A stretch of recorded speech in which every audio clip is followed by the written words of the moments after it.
and welcome to the Sounder, created out of the Sounder of Lady Hoggers. I am Molly from the Copper Penny Farm, as always, and I got my friends with me. Hello, friends. Hello, friends. I am Laura Jensen, the pig nerd. Probably sums up what I do by and large. What's been going in the pig nerd world? Did a photo shoot today. That's why I've actually got makeup on and my hair is clean. So that went well this morning. I got Yeah. to hold one of our piglets during it, which was, I don't know if it's a piglet still. That sucker probably weighed 80 pounds. So I get those pictures back tomorrow. Look forward to seeing the headshots and stuff like that. In other news, I've got one seat left in that whole hog butcher class that's coming up in November, so I'll be advertising for that. Retail stores skipping right along. Still don't have a start date on my federal license, but I'm hearing we're 90% there, so we'll see what the next week brings. Yes, and that's what matters. Yeah, I mean, you're getting there. One day it'll just happen, I guess. I don't know. And then by the time this airs, I will have taken a few days off, much needed downtime. How about that, right? Yes. I need this. I definitely need this. Yep. So what's up with you, Amanda? Well, I'm Amanda Buck at Buck Family Ranch, and we are trucking along. We this past weekend took a little time off and a little time away after working on the corrals and stuff around here, and we took the kids up to we were just over the Wyoming border, and we decided to go hiking. So it was roughly 7 mile hike, and it's called the Darby Wind Caves. So we hiked up a mountain and found a cave back behind a waterfall. Super cool. So Yeah. it was pretty neat. And it was tricky though, because up at the top they had like 3 or 4 inches of snow and a lot of ice and mud, and it was just really slick. And so getting up, we managed, but trying to come back down was really tricky. So I love that. yeah, it took a little while, but it was fun. It was really cool, really neat to see. And we would love to go back when the weather is a little more agreeable. It was neat to be able to snow and stuff like that, but it was still really overcast day and kind of chilly. And so everybody was a trooper, but Scout, our youngest, she turned 5 in September. She was um a little fussy through part of it, especially the coming down out of the cave, because she slipped and fell in the stream that feeds the waterfall and got water down in her boots, and it was made for good times getting back down. I bet Kellen was thrilled. Actually stayed very positive almost the entire time. I was very impressed. He did have to stop and talk to Scout a couple times, and was just like, "Are you 5? Then why are you acting like a 4-year-old?" I love that. This is 4-year-old shit, kid. Yeah, there was a couple times that he had to break out though. What is your problem? Yeah. But overall, it all went really good. So other than that, this week we've been mapping out exactly where we're putting in our water and electric line for our corrals. We're finally going to do that this weekend. We're going to get that done. Looking forward to having that done, because next week they're calling for snow. So it'll be good to have that in. And yeah, I think that's pretty much that's what we've got going on.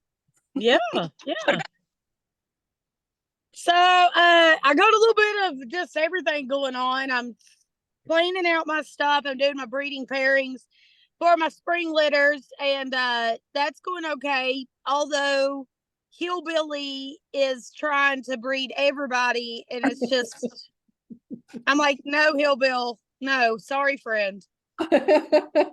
Like that's your daughter. So let's move it on, Yeah. let's get it out of the mountain mindset. There's other women. There's other women in the field, Hillbill. So yeah, he's been prancing around, swinging his balls here, there, and everywhere, and I'm getting kind of aggravated at him. But no, just got my breeding painting, and then I'll be on the radio before this airs. So Friday, be on the radio, 107.1 PSK. Doing my co-host thing with Curtis. I don't think they understand what's about to happen, but I think they do. Like I said, I think they see it in you. All you gotta do is be you. You'll be amazing. Oh God, I said Kim has already warned me like 17 times. Absolutely no cuss words, Molly. No cuss words. So, I'm already getting the warning. So that's good. But I gotta be there early. Gotta be there like 5:30 in the morning. So Ew. Yeah. So we'll see. I'm usually up that early, but I'm not like moving. Ready to go on the air at that early. Yeah. So got that, and that'll be good because I'll be talking about my books and everything like that. So that'll be a good thing for me. And I'll get to bring up the podcast and my art and everything like that too. So that's good. Yeah. And and I'm just trying to get rid of these piglets that I got out here. I had 16 that I did not account for. Yeah. So she's gonna wean 13 of them. But I got 13 babies that are unaccounted for, so I got to make a home for them. Yeah. And one thing I think we need to talk about one day is people working with their breeders. Mm-hmm. Because it's like they think that they should get their piglets when they want their piglets. We see that some, but with the Mason, I don't think it's been out there enough. I think it's coming to that more and more. But sometimes you got to wait to get what you want. Yeah, or sometimes you need to take them a little early than what you want. You know, sometimes you're going to have to overwinter them. It's just how it goes. That's right. Yeah. So that could be a topic for another day. But anyways, I don't want to get on that rampage because I'm aggravated today. But anyways, so yeah, just a little bit here, there, and everywhere on things going on. And I've been out looking and doing, thinking about adding on a few more things. So we'll see. I got a new breed coming to my farm next month. So I got that going on, And one more thing. She's milking right now, so I may have babies, but when people tell me not to do something, I have to do it, right? Yep. And so my potbelly red wattle tree trunks, I bred her. And so I'm gonna have half red wattle, quarter Hereford, quarter potbelly piglets. Well, you have to post some pictures of that. That will be special. Yes, we'll see. We'll see how she does. She's so freaking. I mean, she's really fat, so I don't know, but she's so she's so good tempered and she's hilarious. Uh-huh. And she loved all the little babies out there. So I just wanted to see how she would do as her own mommy. Yeah. Why not? Why not? You can find something to do with them. Absolutely. And if this bitch has more than 6, I'm gonna lose my mind. Yeah, you are. But you'll survive that too. Yeah, because when I found out that her mommy was pregnant with potbellies, and I was like, oh God. And then she had 11 and she weaned all 11. And I was like, of course. Of course. Yeah. Of course. But anyways, that's the way it goes. All right. So I'll just keep on rambling. Let's get into it. Let's start it. Today we're going back to the food again. And we're going to be talking about the old slicky slick, the old oil. Yes. All right. Y'all ready to talk about it? Let's do it. Here we go.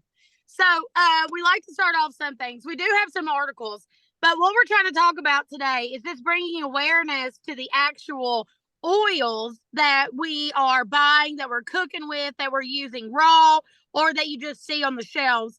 We're going to talk about what the difference are in those a little bit, what's good for you, what's bad for you, and a lot of things that a lot of people don't realize about these oils. So y'all ready? Yep, let's do it. Let's start off with an article. Whoever wants to go. Amanda, Laura. I got us. Amanda's like, what? Oh, not Molly. We are highlighted here. We are all set. So I'm just going to jump in with the articles and then we'll share our personal thoughts. So this is the purpose and plan behind Zero Acre Oil, which we're not promoting that product, but they do have some great information. So it goes on to say, unfortunately, our health is trending in the wrong direction. 6 in 10 American adults have a chronic disease. Over 40% are obese, and our healthy life expectancy is decreasing for the first time in our recorded history. The biggest change in our diet since chronic disease and obesity rates started climbing is the increasing consumption of vegetable oils, which now make up 20% of our calories and have been linked to obesity, heart disease, cancer, neurodegenerative disease, and more. Perhaps it's not a coincidence that increased vegetable oil consumption relates to these things. Since they first entered our diets, plenty of scientific findings suggest that seed oils have toxic effects on cells, animals, and humans. Abundant evidence also suggests they're likely unsafe for long-term consumption in quantities most people eat today. Kind of sums up what we're talking about today, don't it? Yes. Yeah, Yeah. it does. But, one thing that I'm glad that we're doing about this is to also show the alternative to natural, fat, natural animal fat, Mhm. But I think that people, if you look at it, vegetable oil is really in almost every single thing. Yeah. I work with one of the major food distribution companies through the retail store, and I was talking with my sales rep a few weeks ago, and he said that their company actually started, and their number one product nationwide is vegetable oil. They're known for their frying oils. Yeah. Yeah, I think that anything that you are buying in the store that is not on the outer perimeter, Yes. you're most likely going to find vegetable seed oil. You're going to find oils of some sort in it that, eaten in the dosages that we eat them in, are unhealthy. Yeah. Yeah, so for me, this is all part of my very personal food journey. It's no secret that I have an epic amount of food sensitivities, and it's part of what prompted me to start the retail store down there.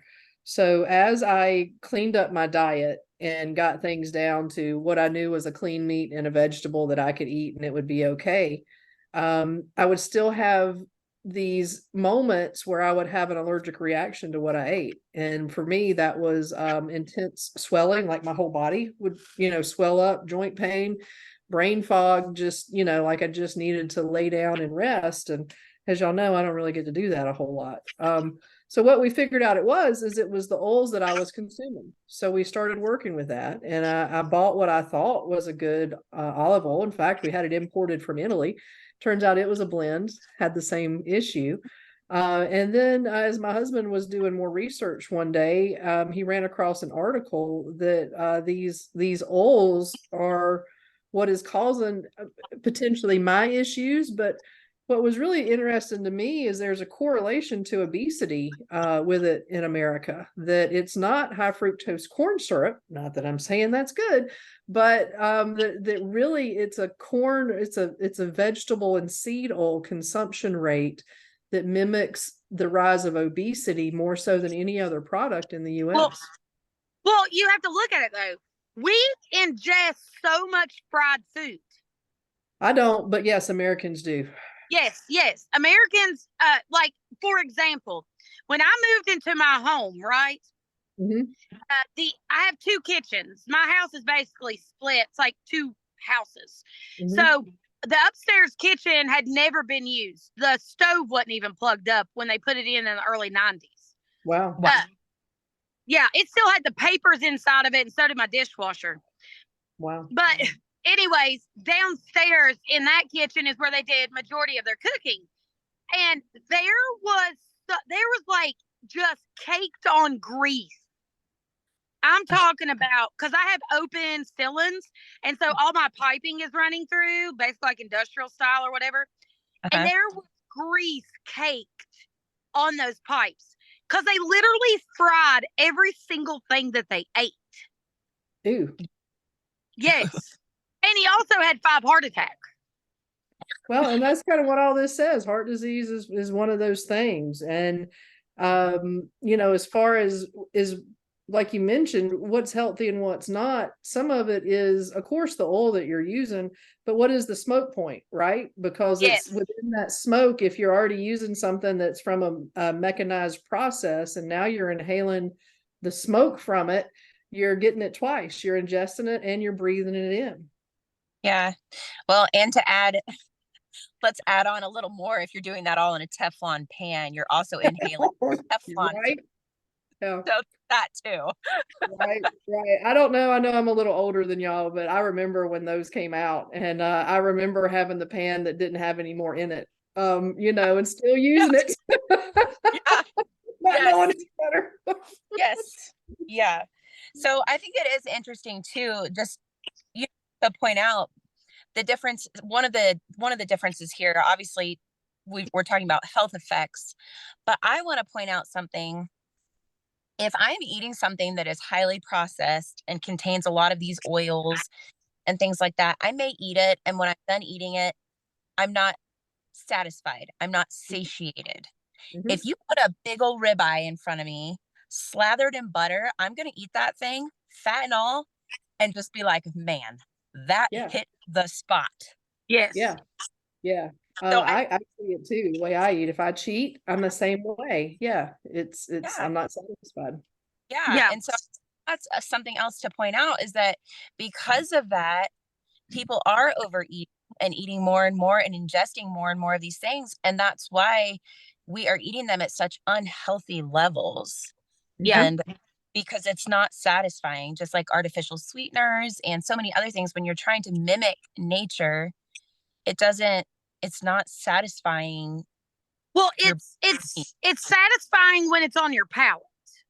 Yes. But it's a momentary moment. Yeah. That's what I was Yeah, going to say. but the further I get away from eating like that, it's not even satisfying anymore. It's not. One of our local chicken places, one of my daughters loves it, and I just don't think it has any flavor at all. Yeah. Well, and I think too, after you kind of wean yourself off of that stuff, and you might have cravings for it for a little bit, but after it's totally out of your system, you don't miss it at all. Yeah. I go through I think for me it is hard to go against culture. Friends want to go out to eat. I largely can't eat out. And it's tough. I think it's more of a subliminal peer pressure sometimes, or I don't want to cook anything. So it's challenging. I don't get it right every day, but I personally had to make a choice that I can't work at the level I have to and maintain all these things and eat like that. My brain is not clear enough to manage things like I have to now. And that's a whole other choice. So. Well, when we're talking about because what made me go away from eating fast foods and stuff is because, I ended up being able to cook better than food than what I was getting. And I'm like, I don't want to pay money for that because it tastes like shit. Yep. I could have cooked that myself. Yeah. Yeah. But talking about oils and stuff, so I think a lot of people have misconceptions. And the misconception, they don't realize that what did we call it? The burn point, the smoke point. Yeah. People don't realize that. Like olive oil, everybody thinks that's olive oil, coconut oil. They all think that these are the best oils that you should use. But you are not supposed to use them to a certain point, like grilling or bake, you know what I mean? Or fry panning something. People don't realize that. Yeah, we were talking about that before we came on, that actually, in terms of smoke point in Fahrenheit, of course, avocado oil is your best at 570. Butter's only 350. Most of us are cooking on a stove hotter than 350, I would assume. Yes. Coconut oil, refined coconut oil is 450. Corn oil is 440. There you go. There's that higher point that people are moving to these with. Olive oil extra light, 468 degrees. So that's probably where I personally would go, olive oil extra light. Yeah. soybean oil refined is 460 degrees. So that's where some of this is coming in But then you look at it, and some of those are awful for you. that's Yeah. what, so is this, this is punny, but I'm going to say it. Is this smoke and mirrors? Yeah. I mean, Yeah. these things, oh, well, now they have this higher smoke point, so it's good for you, but it's slowly killing you as you eat it. Yeah. Well, Yes. and see, that's just it. That's just it. I feel like, okay, so we have vegetable oils, right? Those can come from anything, seeds, nuts, fruits, grains, legumes. Yep. A classification within vegetable oils is seed oils. And seed oils, they contain moderate to high linoleic acid, and they're derived from the seed of a crop: canola, corn; cottonseed, soy; sunflower, safflower; grapeseed, rice bran. Canola, corn, and soy are in everything. Yeah. Sunflower oil is in a lot of things. I mean, sunflower oil. So these are very common oils that are used, and whether they have a higher smoke point or not, if they're in the foods that you are ingesting, and you're either ingesting quite a few foods that contain these oils, or you're eating a lot of a specific food that contains these oils, you're ingesting way more linoleic acid than your body can process. And a linoleic acid, just so that we know, it's an omega-6 polyunsaturated fat. Your body needs a little bit of it, like 1 to 2%. Most Americans eat 6 to 10% in a day, which is awful for you. Linoleic acid, it builds up and it builds up. It can cause heart disease. It can cause cancers. It can cause obesity. Like, all these things you're seeing correlated with vegetable oils and seed oils. I think that there is a direct correlation with linoleic acid. And if you look at things that are lower in linoleic acid, the majority of your animal fats are lower in linoleic acid. So you're still get a healthy amount of omega-6, but it's in a healthier form, it's in a natural form. And even if the smoke point isn't as high as some of these other ones, the long-term effect that you're going to receive from that, in my opinion, you're better off to use an animal-based fat for doing your cooking, things like that. Or how Yeah. about the good old air fryer? You may not have one, Molly. Everybody have one of those? I mean, I love mine. We were on our third one. That makes me be able to eliminate most of those things. You've got one, Molly? Yeah. So I have an air fryer. Kim gave me an air fryer. It's a Ninja air Yeah. fryer. Yeah. And so Marilyn, she come down to visit me. We literally cooked everything in the air fryer. That's so much fun. You can do so many things in them. Dude, we cooked ribeyes in the air fryer. Oh, that'd be fun. I hadn't tried that. Yeah. We were like, well, we cooked our chicken in it. And I was like, damn, that's actually, because it was so moist and juicy still. Mhm. And I was like, and she brought a bunch of stuff over to the house. And so she'd gotten ribeyes. And it was like a 4-pack, I think. And I was like, okay, well, let's just try one as a dummy. Like, Yeah. to see, and we did. We cooked it because we did medium rare, 3 minutes on each side. So cooked it 3 minutes, flipped it over, cooked it. It was perfection. Wow. I hate, like, the only thing that I didn't like about it was I like an extremely hard sear. Like, I like to sear mine off really good, and then it's real, this didn't have like a super hard sear, but oh my God, the taste was fantastic, and it was so juicy. Well, and that's a way to avoid these oils too, then. Yeah, so that is another way.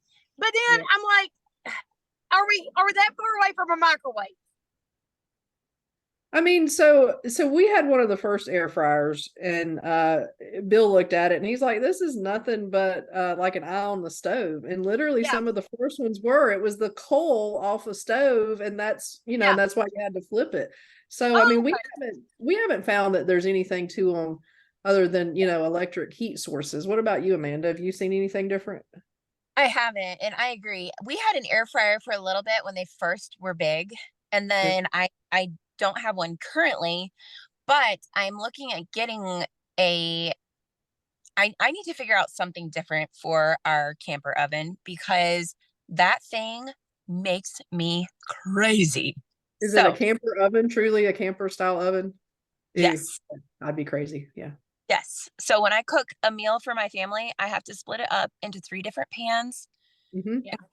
Well, that's how it was when I lived in Sicily and when I lived in Europe. The appliances over there are super small. Well, I maybe I could live there because I'm learning to adapt. But Oh, but what it made me realize was, because I mean, when we lived in, we're getting sort of off track here. I'm so sorry. that's When we okay. lived in Sicily, they cook big meals. They cook big meals, right? Yeah. But it's not like they're not preparing these huge pots of things. It's big meals of small portions. Ah, Yeah. okay. Yeah. See, it's Very totally different like than the yeah, American like way. my pans and pots, my pans and stuff that I brought from America would not fit in the oven. They were too big, Hmm. too long. Huh. Yeah. Okay, so let's get back to the oils. Okay, Yeah, off yeah. course. Let's talk about these. Amanda, you did an excellent job describing the vegetable oils. I just wanted to Yeah. share a couple lines from again this article that explains why this has just came up. So seed oils are refined from seeds of crops using industrial methods, including solvents, high heat, and large amounts of mechanical pressure. And that's one reason a relatively recent addition to the human diet.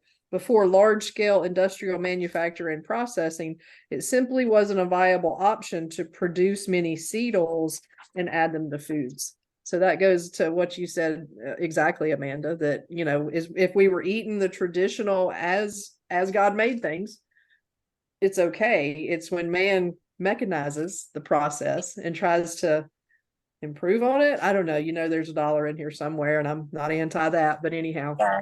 Well, and you know, we people as a whole, it's good to be able to progress. It's good to be able to simplify processes. Like those are not, I don't feel at their heart that is a bad thing. I'm not completely anti convenience. Yeah. There are certain parts of convenience that I really and truly appreciate. Um, but I think you just have to pick and choose wisely with that. And if if you can find cooking oils, you can find oils that can serve the purpose that you need them to, but are healthier for your family and healthier for yourself, then I think that that's something that you should seriously consider because if you're doing those things at home, when you're out and about and eating foods that you don't have as much control over, at least you're not getting doses that are, I keep saying doses like you're medicating yourself, but you're not ingesting those oils in amounts that could be toxic.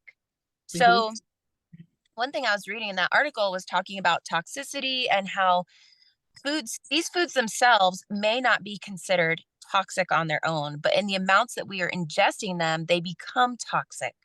Mm-hmm. And so, if you are covering your bases at home to make sure that you're not cooking everything in vegetable oil or canola oil, and you're not adding those to the things that you're making, um, and you can swap it out for healthier options, then I feel like if you are getting exposure to some of those oils and the things that you are eating outside of your own home, you're not ingesting them in a toxic level. Does that make sense?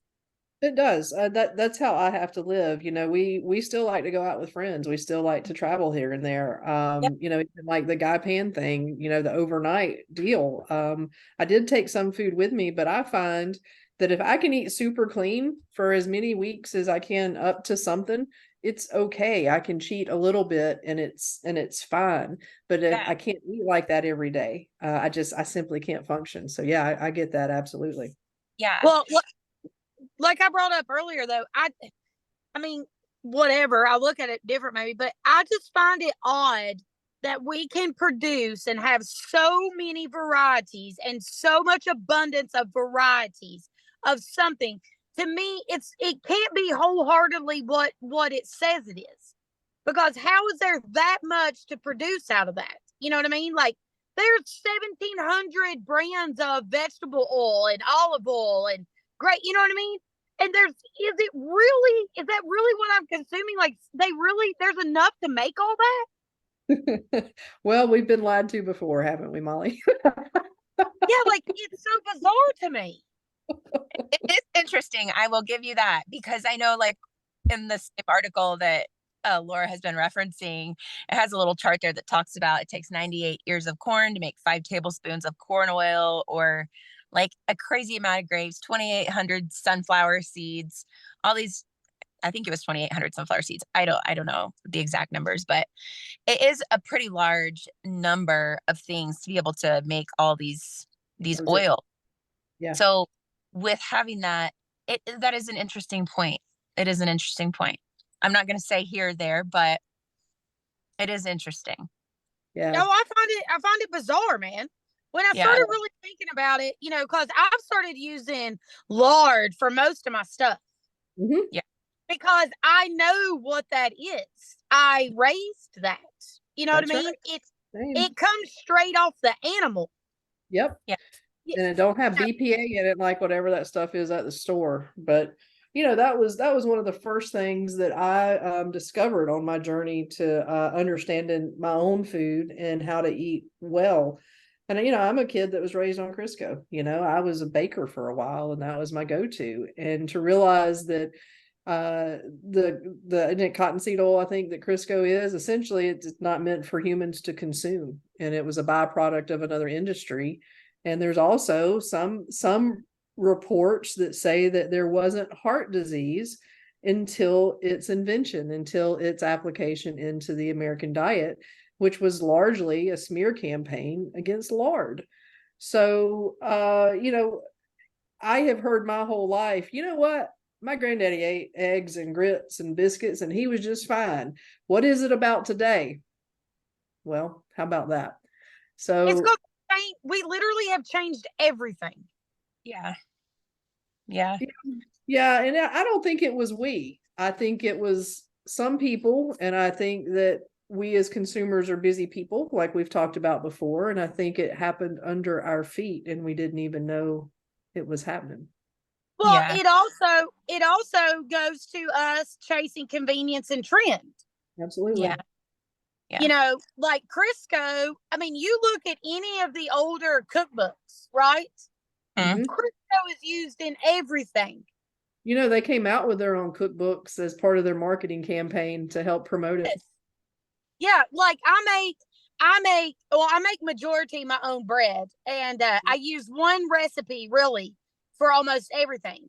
Mm-hmm. To make my loaves, to make my rolls, to make my garlic knot, everything. Donuts, I use one recipe, and it calls for Crisco. Mm-hmm. And I've always promoted that recipe and promoted, all that. And then I was like, ugh, Mm-hmm. So now I've started using lard instead. Yeah. But I've had to try again to get my lard at the right amount compared to what I use for my Crisco. Right. And that's where we went next. Yeah. I find that, and of course I've only used Maison lard. So other breeds could be different. I don't know. I just don't know that, but I find that it's roughly half, of what would be Crisco or a vegetable oil. Half of it in lard is where you want to start. Now we just released a biscuit recipe, that includes the lard from my hogs. I've seen that. I think it was a little stronger than that. Yeah, you like that? Yeah. Did y'all see the YouTube thing with the 100-degree test? Yeah. Yeah. So what I'm talking about, y'all, is it's generally thought in pastured hogs that if rendered leaf lard will liquefy at room temperature, which I find to be a very big number, that it's heart healthy. So I had a hot plate that would do 100 degrees from cold, and it melted the Maison leaf lard just fine.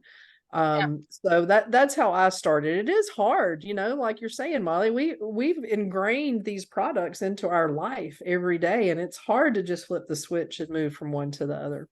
Yeah.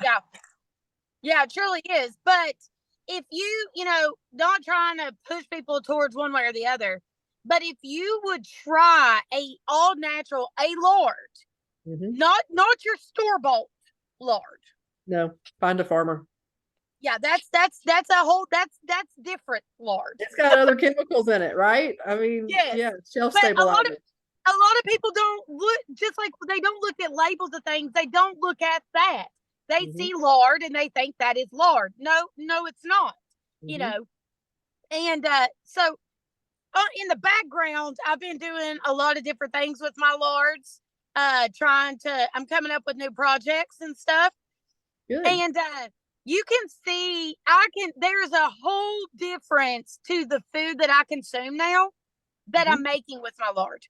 Yeah. Tell me about yours with your hogs. Are you seeing the same things that I'm talking about? Does it carry across to other pastured hogs?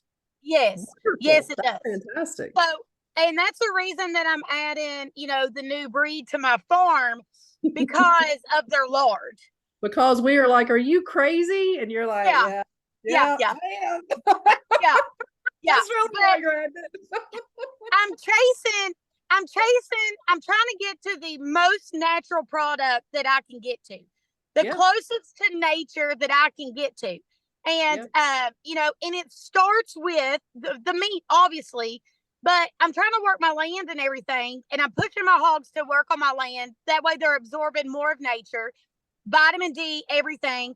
But it goes to the lard as well. The melting point of the lard, the taste of the lard, the vitamins and nutrients that are in the lard that people don't even realize, you know.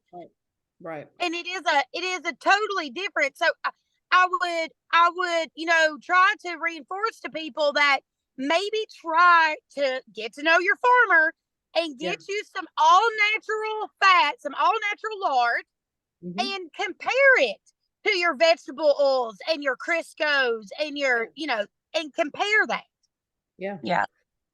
Well, go ahead, Mandy. I was just going to say, even if people can't get lard directly from a farmer, because I know sometimes when you're getting things from a small farmer, Laura, for you, it might be because of your kitchen. I ship nationwide, but go ahead. I know where you're going. You can't sell like kitchen products. Rendered lard, you have to have a commercial kitchen or a state that offers you a facility to do that. And that's not accessible for some farmers, many farmers actually. But you can get leaf fat from your farmer to be able to render your own lard. And it is not a super challenging process. It's pretty easy to do. So just wanted to throw that out there. Yep, you're right. For me, I use a double boiler. I know a lot of people recommend using a crock pot, but I find that it browns it a little bit. And you know, I've seen people have it come out just fine in a crock pot, but for me, when I looked, I did go to the commercial production to see how they made it in steam kettles or how they do it. I don't know if y'all have priced steam kettles, but it was like $5,000. So I came up with a hot plate and a 22-gallon double boiler pot for about $200. And that's how we do it. You know, just don't cover it. Don't let any moisture get in it. I grind it, but you don't have to. You could cube it. And you know, we can have leaf lard rendered in 4 hours. So so that's like one of the ladies on the page, she started out with pigs not too long ago from me. And one of our first things was like, how do I render this lard, man? And she was scared of it. And I'm like, no, it's super simple. I use a crock pot too now. And I'm like, just low and slow, man, and let it roll. You know, it's to find that temperature and low and slow and let it go. And, you know, people think that it's so hard, but it's super easy. No, and even if it is slightly brown, that doesn't really change the flavor. It's more of what we think it should look like and are accustomed to. You know, unless you burn it, and you'll know if you burned it, you can use it. So yeah.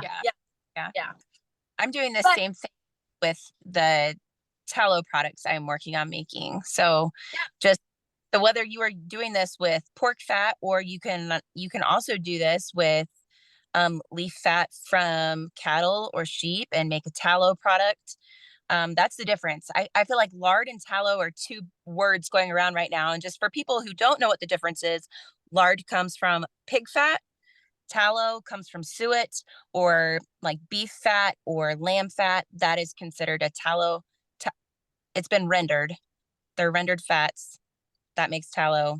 Rendered fat from a pig makes lard. So Yes. I Yeah, think leaf people lard makes leaf fat. Yeah.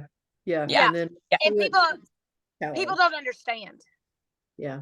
I'm glad you stopped to go over that. Yeah, because I just plowed right through that. So I'm sure a lot of I've listeners are seen, like, what are they talking about? yeah, there is a difference, and I know those are big words that are kind of thrown around.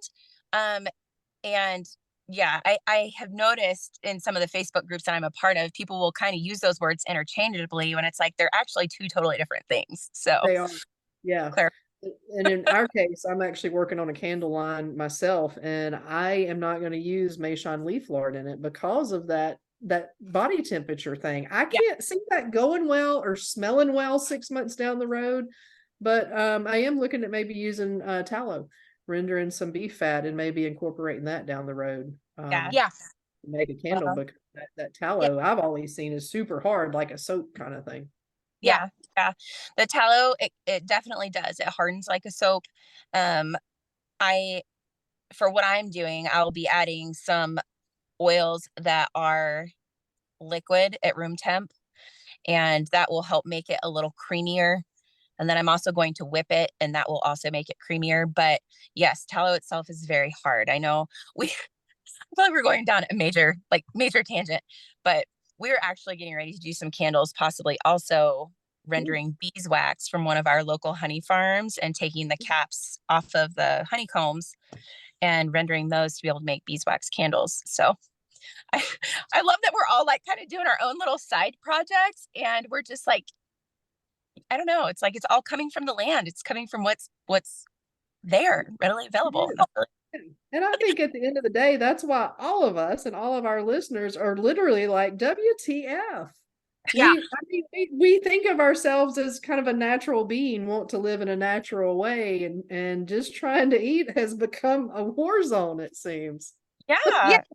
But that's the purpose of this, is like, we didn't start out like this. No. We're learning ourselves as well. Mhm. And then if you once I have learned these different things, well, then I've been sourcing out different ways to get away from those things. Yeah. Except for the cigarettes. I'm going to have to figure out what to do about the cigarettes. In time. You got a few irons in the fire. Yeah. I definitely can't quit right now, because I would be truly homicidal. You wouldn't come back from the holler next time. But I do like pointing out these things that people think are extremely healthy and organic and so beneficial to their bodies, that they're consuming all this all the time. And then, but we are trying to bring a different perspective of that. Like, no, that's actually not true. That's just marketing and propaganda that has convinced you of this. This is the facts. Why not try something that is truly natural? Yeah. And find your way, something that's been here since we started existing. Yeah. For me, I kind of have to eat a single ingredient food: broccoli, steak, chicken. Cheese is not a single ingredient, but that's my other go-to to live off of. But that's what I find. I have to live simple like that, and are too. Yeah, we're the same. Back to where we came from, right? Yeah. Yes. And but just like we pointed out earlier, these things, olive oil, of course, has been here for however long. Olive oil, grapeseed oil, sunflower oil, canola oil, all these, avocado oil, all this stuff. It's, going back to, they're not bad for you in the beginning. It's what humans have done to these that we're like, you better watch out what you're doing now. Yeah. Well, and the quantities that they're being consumed in, because of how we have begun to when in processing foods, these oils have begun to be in everything. And so that's, I think it's the way that they have been altered, the way that the food system has been industrialized, and quantities that we are consuming things in is what makes them so unhealthy. Mhm. Yeah. Yeah. So what do you think? Do you all have anything else you want to say about the old oils today? I would say don't think you can do this by flipping the switch for everything that we just said. You know, we're conditioned to these things. Going cold turkey is about impossible, you know, Yeah. and that's kind of scary in itself that, you know, does it create this addiction or whatever? And maybe it does, maybe it doesn't. But if you decide to make some of these shifts, give yourself grace and work within Yeah. your timeline and your time frame and do what works for you and your family and your people. Yeah. Yeah. But I think it is important for people to understand the oils and what Yeah. and their and the points or the percentages of what they're intaking compared to what your body actually needs. Right. Yeah. Yeah. It's, I think it's important too if people are listening and kind of going, wow, I didn't know this, or you're listening and thinking, I've heard a little bit about this, but I don't know a lot about it. I would really encourage people to just start researching. It doesn't take much effort to really kind of dive in. I feel like a lot of the stuff that we've been talking about recently is all stuff that I began learning about because of my own set of health issues. I know, Laura, you've talked about yours. I've talked about a little bit about mine. And I am living right now, day and night, different from what I was a year ago because of making drastic food changes and being through those drastic food changes, being able to correct hormone imbalances, being able to correct and manage stress better, getting my cortisol levels back where they needed to be. There were so many things that were way, way out of whack. And I think that the old saying, let food be thy medicine, is what really has transformed my life. And Mhm. I think that if you are listening to these things and you're hearing what we're saying and you have more questions about it, feel free to reach out, but also let it empower you to begin to do some more research and like really dive in and see like if you're Yeah. experiencing health problems and your doctor's saying, no, you're fine, all your numbers look good, but you know you're not fine, Yeah. figure it out. There are ways to do that. And I think a lot of it boils down to diet and the foods that we are eating, these oils that are so terrible for you. And, you know, there's a lot of ingredients that we really do try to stay away from, not just the oils, but other things too that are major endocrine disruptors and just, I don't know. And those are not just in the things that you eat, but in everyday products, endocrine disruptors are, and artificial fragrances and all these, like, I could just keep on going. But I would say just be willing to do a little bit of research if this is something that is kind of like igniting a spark and you're wanting to learn more about it. Don't be afraid to research it. Exactly. All right. You got anything else, Laura? Nope. Happy to be here. Y'all have a good one. Yes. So how about y'all go feed them hogs and them Right. churros? Okay. Bye, y'all. Bye, love y'all. Bye.